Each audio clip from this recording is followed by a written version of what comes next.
ছাত্ৰ-ছাত্ৰীসকল, আজি আমি আলোচনা কৰিম পঞ্চম শ্ৰেণীৰ গণিত পাঠ্যপুথিৰ ৩ নম্বৰ পাঠটি কালি আৰু পৰিসীমা। আহচোন আমি পাঠটি আৰম্ভ কৰোঁ। কালি মানে হৈছে ক্ষেত্ৰফল। তোমালোকে দেখিবলৈ পাইছা পাঠটোৰ আৰম্ভণিতে দুখন টেবুল আছে আৰু কোনখন টেবুল ডাঙৰ বাছি উলিয়াব লাগে। তো এইটো চাবলৈ আমি প্ৰথমে টেবুলখনত কিতাপৰে ঢকা আছে, গতিকে কোনখন টেবুলত কিমানখন কিতাপ আছে। যিখন টেবুলত বেছি কিতাপ আছে সেইখনে টেবুল ডাঙৰ হ'ব। গতিকে আহচোন আমি হিচাপ কৰি চাওঁ। তো ক নম্বৰ টেবুলখনত আছে 14খন কিতাপ আৰু খ নম্বৰ টেবুলখনত আছে 12খন কিতাপ। গতিকে আমি গম পালোঁ যে ক নম্বৰ টেবুলখনৰ ক্ষেত্ৰফল বেছি, কিয়নো তাত 14খন কিতাপ ধৰিছে। এতিয়া আহাচোন আমি এই চিত্ৰ দুখনলৈ মন কৰোঁ। ক আৰু খ দুয়োটা ছবিৰে আকাৰ বেলেগ বেলেগ। গতিকে কোনটো চিত্ৰ ডাঙৰ বা সৰু বা ক্ষেত্ৰফল বেছি সেইটো জানিবলৈ আমি ছবি দুয়োখনৰ আগুৰি থকা সৰু সৰু বৰ্গসমূহ হিচাপ কৰি ল'ম। ক ছবিখনে আগুৰি আছে 24টা বৰ্গ, গতিকে ছবিখনৰ কালি বা ক্ষেত্ৰফল হ'ব 24 বৰ্গ একক। আৰু খ ছবিখনেও আগুৰি আছে 24টা বৰ্গ, গতিকে খ ছবিখনৰো কালি বা ক্ষেত্ৰফল হ'ব 24 বৰ্গ একক। গতিকে ছবি দুয়োখনৰ আকাৰ বেলেগ বেলেগ হ'লেও ক্ষেত্ৰফল সমান হ'ব। গতিকে আমি ইয়াৰ পৰা জানিব পাৰোঁ যে আকাৰ বেলেগ বেলেগ হ'লেও ক্ষেত্ৰফল সমান হ'ব পাৰে। আহাচোন আমি এতিয়া এই আয়ত দুটাৰ কালি নিৰ্ণয় কৰোঁ। এই আয়তটোৰ দিশ হৈছে 8 চেণ্টিমিটাৰ আৰু প্ৰস্থ হৈছে 5 চেণ্টিমিটাৰ। গতিকে ইয়াৰ কালি হ'ব, এতিয়া আয়ত আৰু কালি উলিয়াই এটা সূত্ৰ আছে, আয়তৰ কালি সমান দিশ পূৰণ প্ৰস্থ বৰ্গ একক। গতিকে ইয়াৰ দিশ আছে 8 চেণ্টিমিটাৰ আৰু প্ৰস্থ আছে 5 চেণ্টিমিটাৰ। গতিকে 8 পূৰণ 5 বৰ্গ এককটো আছে চেণ্টিমিটাৰত, গতিকে আমি চেণ্টিমিটাৰত লিখিম বৰ্গ চেণ্টিমিটাৰ। গতিকে 8 আৰু 5 পূৰণ কৰিলে হ'ব 40 বৰ্গ চেণ্টিমিটাৰ। এতিয়া এই আয়তটোলৈ মন কৰাচোন। এই আয়তটোৰ দিশ হৈছে 9 চেণ্টিমিটাৰ আৰু প্ৰস্থ হৈছে 3 চেণ্টিমিটাৰ। গতিকে আয়তৰ কালি সমান দিশ পূৰণ প্ৰস্থ বৰ্গ একক। গতিকে আয়তৰ দিশ আছে 9 চেণ্টিমিটাৰ আৰু প্ৰস্থ আছে 3 চেণ্টিমিটাৰ। গতিকে 9 পূৰণ 3 বৰ্গ চেণ্টিমিটাৰ। গতিকে 9 আৰু 3 পূৰণ কৰিলে আমি পাম 27 বৰ্গ চেণ্টিমিটাৰ। গতিকে আয়তৰ কালি হ'ব 27 বৰ্গ চেণ্টিমিটাৰ। এতিয়া আহাচোন আমি বৰ্গৰ কালি উলিয়াওঁ। এই বৰ্গটোৰ প্ৰতিটো বাহুৰ জোখ হৈছে 3 চেণ্টিমিটাৰ। তো বৰ্গৰ প্ৰতিটো বাহুৱে সমান, গতিকে ইয়াৰ এটা বাহুৰ জোখ যদি 3 চেণ্টিমিটাৰ হয়, গোটেই বাহুকেইটাৰ জোখে 3 চেণ্টিমিটাৰ হ'ব। গতিকে বাহুৰ দৈৰ্ঘ্য হৈছে 3 চেণ্টিমিটাৰ। গতিকে বৰ্গৰ কালি হৈছে বাহু পূৰণ বাহু বৰ্গ একক। আমি আয়তৰ কালি উলিয়াইছিলোঁ। আয়তৰ কালি উলিয়াৰ সূত্ৰটো আছিলে দিশ পূৰণ প্ৰস্থ, কিন্তু বৰ্গৰ কালি হৈছে বাহু পূৰণ বাহু বৰ্গ একক। গতিকে বাহুৰ জোখ হৈছে 3 চেণ্টিমিটাৰ, গতিকে 3 পূৰণ 3 বৰ্গ চেণ্টিমিটাৰ সমান হ'ল 9 বৰ্গ চেণ্টিমিটাৰ। গতিকে এই বৰ্গটোৰ কালি হ'ব 9 বৰ্গ চেণ্টিমিটাৰ। এতিয়া আহাচোন তলৰ এই সমস্যাটো সমাধান কৰোঁ। জিতেনৰ দেউতাকে তেওঁৰ শোৱনি কোঠাটোৰ মজিয়াখনত টালি লগাবলৈ বিচাৰিলে। কোঠাটোৰ দিশ হৈছে 14 ফুট আৰু প্ৰস্থ হৈছে 12 ফুট। যদি বজাৰৰ পৰা অনা টালিৰ দিশ 2 ফুট আৰু প্ৰস্থ 2 ফুট হয়, তেন্তে প্ৰতিখন টালিৰ কালি কিমান হ'ব? মজিয়াখনত কিমানখন টালিৰ আৱশ্যক হ'ব? প্ৰথমে আমি কোঠাটোৰ কালি উলিয়াই ল'ম। কোঠাটোৰ দিশ হৈছে 14 ফুট আৰু প্ৰস্থ হৈছে 12 ফুট।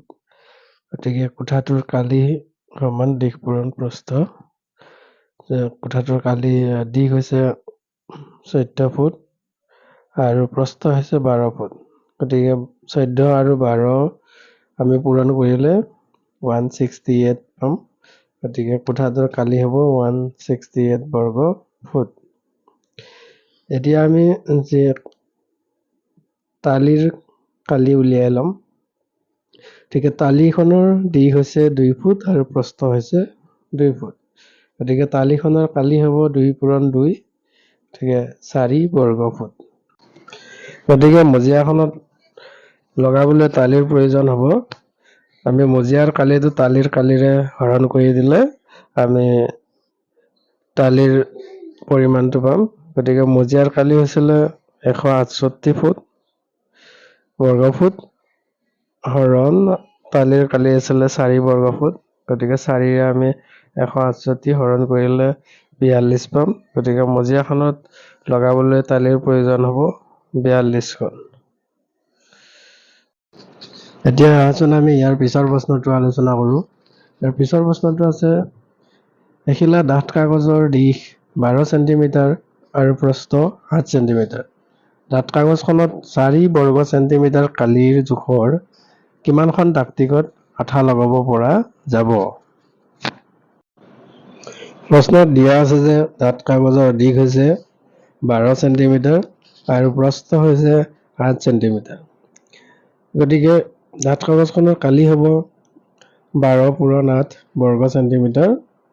12 আৰু 8 পূৰণ কৰিলে হ'ব 96 বৰ্গ চেণ্টিমিটাৰ। আৰু প্ৰশ্নত দিয়া আছে যে ডাকটিকটৰ কালি দিয়া আছে 4 বৰ্গ চেণ্টিমিটাৰ।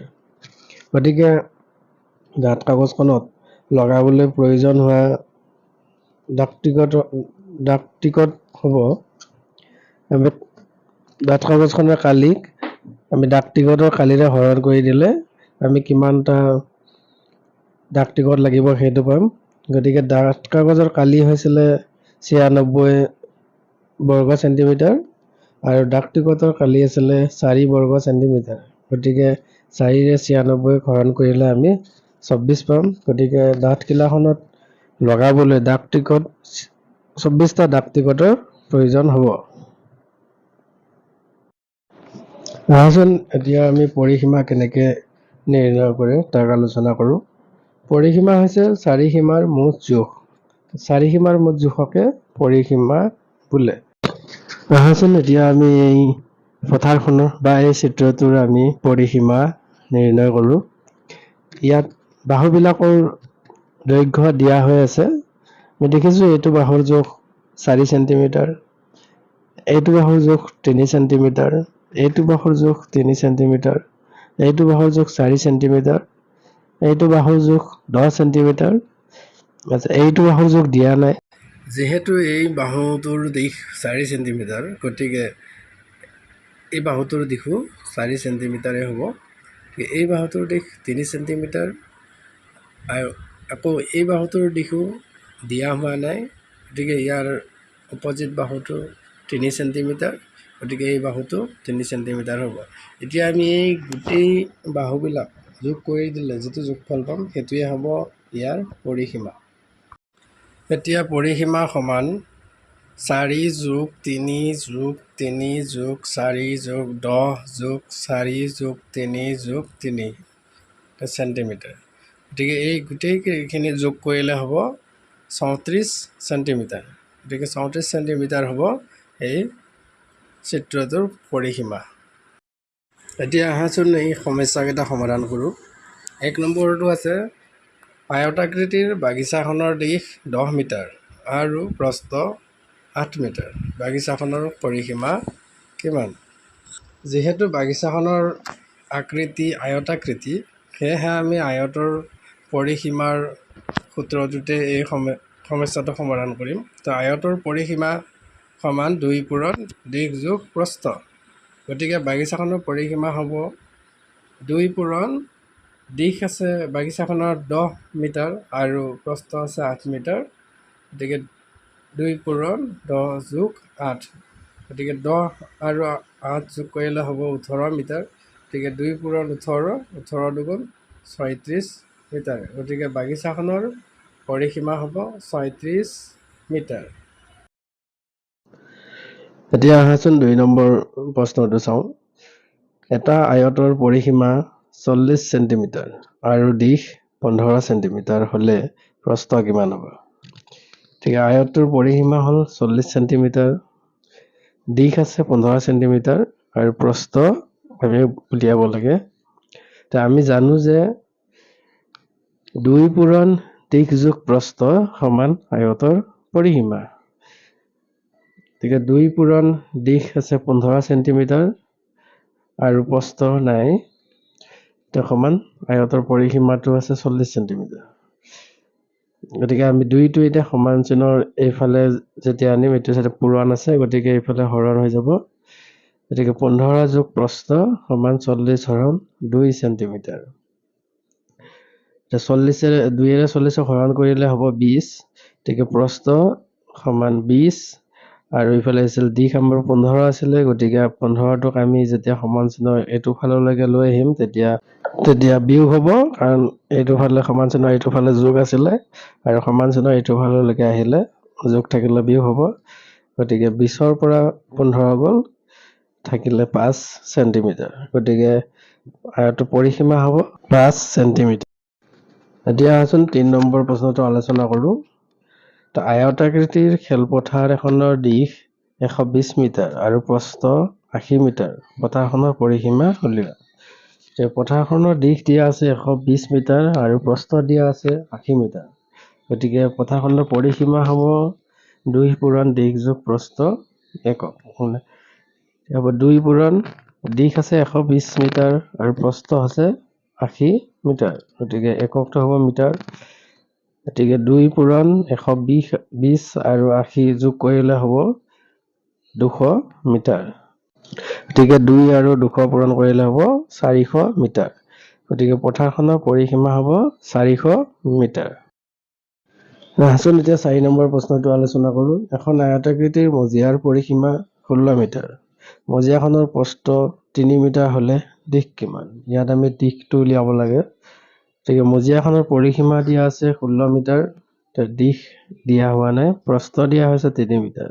গতিকে আমি জানো যে 2 পূৰণ দিশ যোগ প্ৰস্থ সমান আয়তৰ পৰিসীমা।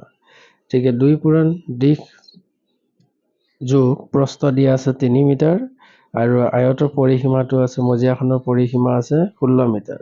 গতিকে দিশ যোগ 3 মিটাৰ, আমি 2টো সমান চিহ্নৰ সোঁফাললৈকে লৈ আহিম, তেতিয়া হ'ব, যিহেতু বাওঁফালে পূৰণ আছে গতিকে সোঁফাললৈকে আহিলে হৰণ হ'ব।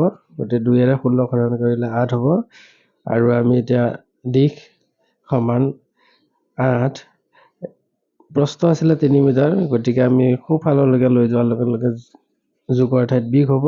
গতিকে 8 বিয়োগ 3 মিটাৰ, গতিকে 8ৰ পৰা 3 গ'ল 5 মিটাৰ। গতিকে দিশ হ'ব 5 মিটাৰ। এতিয়া আমি 5 নম্বৰ প্ৰশ্নটো আলোচনা কৰিম। 5 নম্বৰ প্ৰশ্নটো দিয়া হৈছে 20 সেণ্টিমিটাৰ দৈৰ্ঘ্যৰ তাঁৰ এডালেৰে এটা আয়ত সজা হ'ল। আয়তটোৰ দিশ 6 সেণ্টিমিটাৰ হলে প্ৰস্থ নিৰ্ণয় কৰা।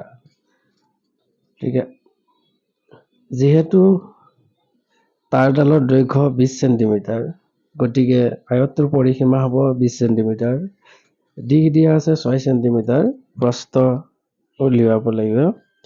আমি জানো যে 2 পূৰণ দিশ যোগ প্ৰস্থ সমান আয়তৰ পৰিসীমা। গতিকে 2 পূৰণ দিশটো দিয়া আছে 6 সেণ্টিমিটাৰ যোগ প্ৰস্থ সমান আয়তটোৰ পৰিসীমা হ'ব 20 সেণ্টিমিটাৰ।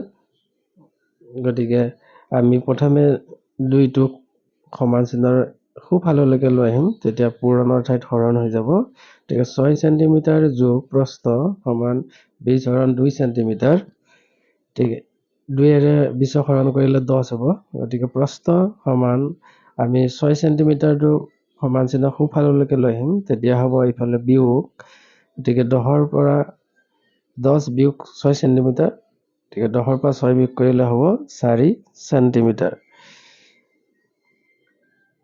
গতিকে আয়তটোৰ প্ৰস্থ হ'ব 4 সেণ্টিমিটাৰ।